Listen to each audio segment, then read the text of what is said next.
Assalamualaikum kepada semua yang menonton video ini. Hari ini saya ucapkan terima kasih kepada kedai kopi HWC Coffee. Dia hadiahkan saya Spanish latte. Tengok ni.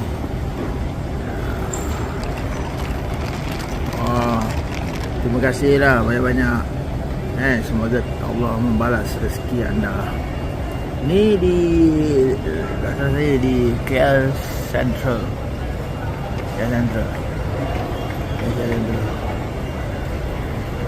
Berdekatan dengan McDonald. Terima kasih banyak-banyak saya ucapkan. Ni keadaan di KL Central lah. Promo sikit KL Central.